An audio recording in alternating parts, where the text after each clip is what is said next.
Welcome back to the web series of cardiovascular system. Rheumatic heart disease. Rheumatic heart disease is a chronic condition resulting from rheumatic fever which involves all the layers of heart and is characterized by scarring and deformity of heart valves.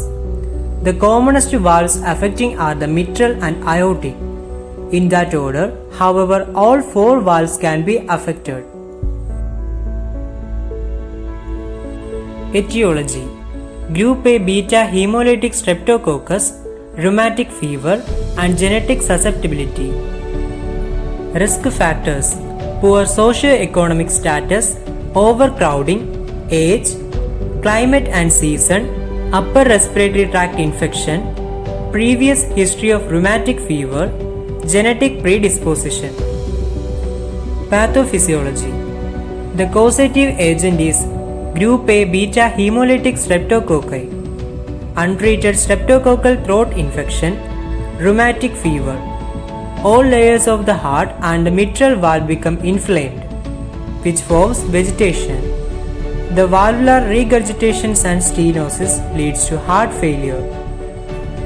Clinical manifestations: the major manifestations are carditis, polyarthritis, chorea, erythema marginatum, subcutaneous nodules.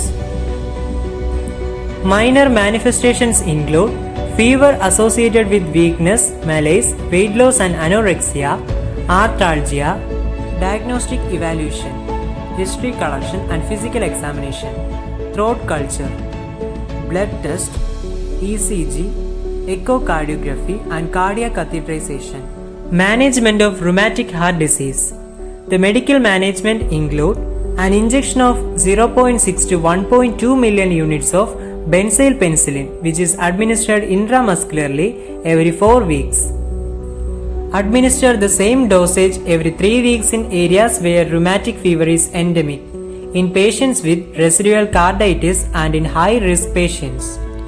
For maximize the cardiac output, corticosteroids are administered to treat carditis, especially if heart failure is evident.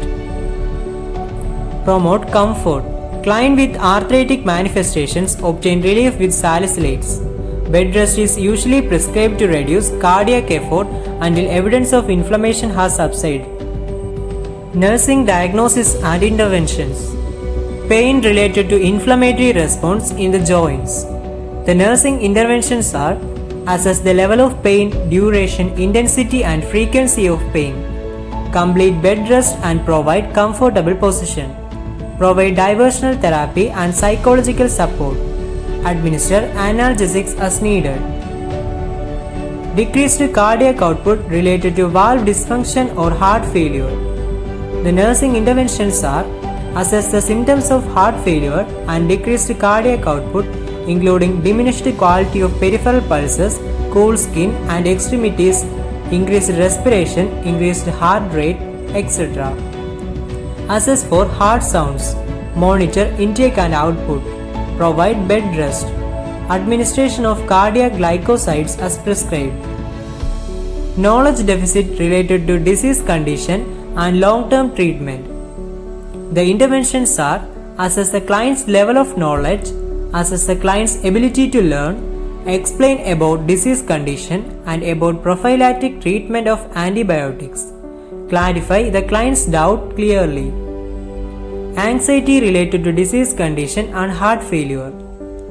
The interventions are: assess the client's level of anxiety, explain all activities, procedures and issues that involves the client. Explain about the disease condition and prophylactic treatment. Provide anxiolytics as prescribed.